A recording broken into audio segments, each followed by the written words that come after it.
자, 이번에는 이제 비정연파 주기를 좀 설명하도록 하겠습니다.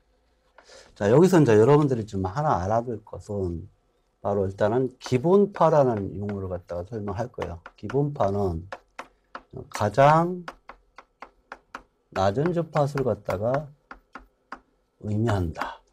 즉, 주기가 가장 큰 것, 가장 큰 주기를 갖다가 의미한다. 이렇게 이제 보시면 돼요. 주기하고 주파수는 서로 역수의 관계를 갖게 됩니다. 자, 그러면 여기서 또 한 가지 알아야 할 것. 하나의 이와 같은 정연파가 존재하게 되면, 예를 들면 주파수가 뭐 1Hz다 라고 얘기를 할 수 있는 그런 부분이죠. 자, 이때는 주파수가 한 개죠. 주파수 성분이 한 개다. 그러니까 스펙트럼 상에서 우리가 보게 되면 그냥 1Hz만 같이 뜨게 되는 그런 경우예요. 이것이 주파수가 한 개다라고 얘기할 수 있겠죠. 자, 이런 경우가 이제 정연파다라고 얘기하게 됩니다. 자, 그럼 비정연파는 바로 어떤 것이냐라는 얘기죠. 만약에 이 부분을 갖다가 조금 이렇게 휘어졌다, 이같이 휘어서 나타났다, 이런 파가 있다라고 가정한다면, 자, 이런 파는 주파수가 한 개가 아닐 것이다, 이런 얘기죠. 자, 이런 파들은 대부분 기본 주파수에 플러스 M배의 기본 주파수를 F0라고 한다면 M배 F0 성분으로 구성이 되어 있다라는 얘기죠. 자, 그렇기 때문에 모든 신호 성분들은 기본파를 기준으로 해서 M배의 성분으로 구성된 것을 의미한다. 자, 이런 경우를 갖다 우리는 뭐라고 한다? 고조파다. 이와 같이 얘기를 합니다. 자, 그래서 우리가 어떤 신호를 표현할 때는 바로 기본 주파수에다가 고주파 성분이 있고, 여기에다가 바로 평균값을 갖다가 같이 더해줌으로써 모든 신호를 나타내 줄 수 있다라고 볼 수가 있는 겁니다. 자, 이 평균값은 바로 직류 성분이죠. 직류 성분이 바로 평균값을 의미한다라고 볼 수 있겠습니다. 자, 그럼 내용 한번 보도록 할게요.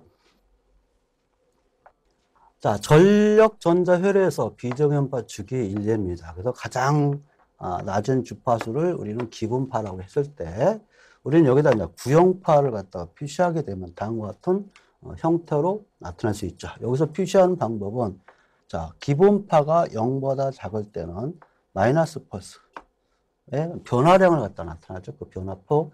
그 다음에 플러스였을 때는 플러스의 펄스 폭으로 이와 같이 표현하고 있다라는 것을 얘기해 줄 수 있어요. 자, 이렇게 해서 주기적으로 파가 이와 같이 나타나고 있다는 것을 확인할 수 있습니다. 자, 이 부분도 마찬가지죠. 기본파를 중심으로 이와 같이 또 다른 파가 주기적으로 표현되고 있다는 것을 확인할 수 있어요. 그것은 이 그림은 어떤 의미를 갖다가 부여하는 것이 아니라 하나의 기본파에다가 또 다른 파가 이와 같이 얹혀져서 신호가 나타나고 있다는 것을 보여주게 되는 부분입니다. 자, 이 그림에서 중요한 의미는 바로 뭐가 포함되어 있다고요? 기본파가 포함되어 있다. 기본파에다가 이 어떤 파들을 갖다가 더하거나 또는 곱한 그런 형태로 나타나게 되죠. 그래서 대부분 더한 형태로 나타나게 된다. 자, 이 같은 성분들을 갖다가 모두 다 우리는 뭐라고 얘기하냐면 고주파다라고 얘기를 하게 됩니다. 자, 여기서 이제 기본파라고 하는 건 아까 얘기했죠? 기본 주파수의 정연파. 자, 기본 주파수는 가장 낮은 주파수다. 이와 같이 얘기해 줄 수 있죠. 자, 그러면 여기서 한 가지 예를 갖다 한번 보죠. 기본 주파수는 얼마인가? 자, 이 예를 갖다 문제를 갖다 보겠습니다. 신호는 예를 들면 4Hz, 6Hz 이렇게 가지고 있다. 자, 그러면 여기 이 신호에서 4Hz, 6Hz 기본 주파수는 얼마일까요?